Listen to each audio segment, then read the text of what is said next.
अस्सलाम वालेकुम, मैं डॉक्टर आसमा आपसे मुखातिब हूँ। कॉस्बी सर्ज इंटरनेशनल हॉस्पिटल से गायनेकोलॉजिस्ट हूँ और आज का एक बर्निंग टॉपिक है। जैसे सबको पता है, डेंगू बहुत फैला हुआ है पिंडी इस्लामाबाद में और बहुत बुरी तरह लोग मुतासर हो रहे हैं उससे। मैं उस सेगमेंट में बात करना चाहती हूँ जहाँ हमारी प्रेग्नेंट पेशेंट्स हैं, और वो प्रेग्नेंट पेशेंट्स जिनको एक तो वो बच्चे उनके पेट में है, दूसरी घर की जिम्मेदारियाँ हैं और वो अपने आप को डेंगू से नहीं बचा पा रही हैं। डेंगू हो क्यों रहा है? घरों में खड़ा हुआ पानी, टैंकियों में पानी खड़ा हुआ होना, उसमें ये ताज़े पानी का मच्छर है और ये हाईली इन्फेक्ट करता है। प्लेटलेट्स डाउन हो जाते हैं और उसके बाद पेशेंट कोलैप्स कर जाता है और ये बच्चे के लिए हाईली प्रॉब्लमेटिक है।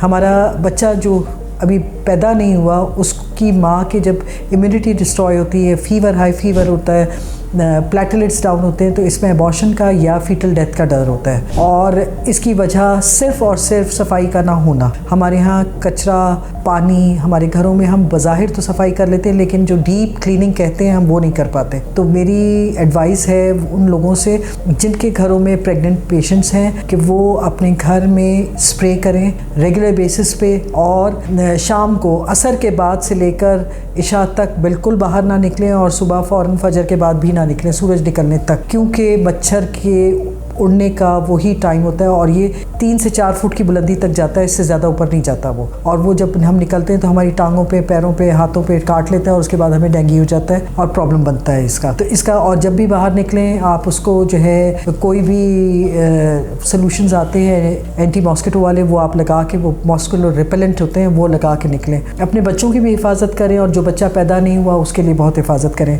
पानी बहुत सारा पिएँ, अच्छी खुराक खाएँ, अपनी इम्यूनिटी बनाएँ और कुदरत के निज़ाम में औकात पे चलें। कुदरत की खुराक, कुदरत की दी हुई खुराक पे चलें, बजाय इसके कि आर्टिफिशियल और प्रोसेस्ड फूड और एक्स्ट्रा स्वीटनर्स यूज़ ना करें। चीनी का इस्तेमाल बंद कर दें। हमारे यहाँ जो ये फार्मी चिकन यूज़ हो रहा है वो सबसे बड़ा हमारा इम्यूनिटी डिस्ट्रॉय करने का बाइस बन रहा है, हार्मोनल इम्बैलेंस का बाइस बन रहा है। और कार्टन चीज़ें हैं, जो डब्बे में बंद चीज़ें आ रही जिनके ऊपर प्रोसेस्ड लिखा है, वो इंसानी सेहत के लिए मुज़र हैं।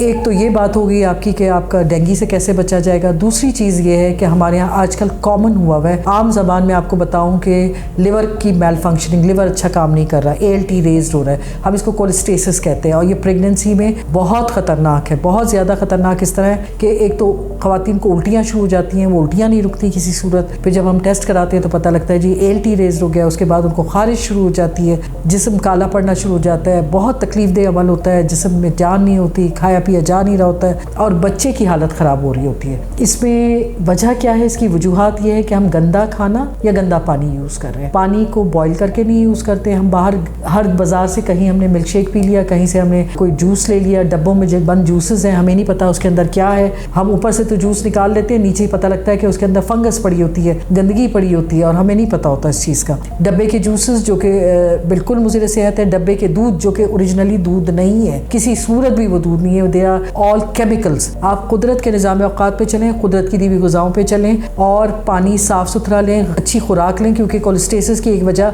गंदी खुराक और गंदा पानी है, तो उससे बचें। बाहर के खानों से बचें। इवन मैं तो अपने पेशेंट्स को कहती हूँ कि बाहर की नान और रोटी भी ना लो, क्योंकि हमें नहीं पता कि वो हाथ धो के इस्तेमाल बना रहा है कि नहीं बना रहा। आपके घर में तो आप हाथ धो के बना रही होंगी ना, तो लेकिन बाहर वालों का हमें कोई पता नहीं होता। कमर्शलाइज बेसिस पे जब भी कोई चीज़ होती है तो उसमें हमारी हाइजीन का लेवल लो हो जाता है और जहाँ लो हाइजीन होगी वहाँ मुसीबत पड़ेगी। और हमारी प्रेग्नेंट पेशेंट्स, 2 ज़िंदगियों का सवाल होता है, इसमें बिल्कुल भी किसी सूरत कॉम्प्रोमाइज़ नहीं कर सकते हम। तो इसलिए आप सबको मेरी हिदायत ये है कि कोशिश करें कि घर का पका हुआ खाना, कम मसालों का, कम मिर्चों का और ये सब चीज़ें लें और पानी की मिकदार बढ़ा दें अपने डेली रूटीन में। यखनी की मिकदार बढ़ा दें अपने डेली रूटीन में। फ्रेश फ्रूट जूस घर में बनाएं, मिल्क शेक्स बनाएं, घर में लें और अपने बच्चों को भी इसका आदी बनाएं। और खजूर जितना ले सकते हैं वो लें। खजूर में बेस्ट जिंक है, प्रोटीन है और ये हमारी इम्यूनिटी को भी बहुत अच्छा बिल्टअप करता है। शुक्रिया।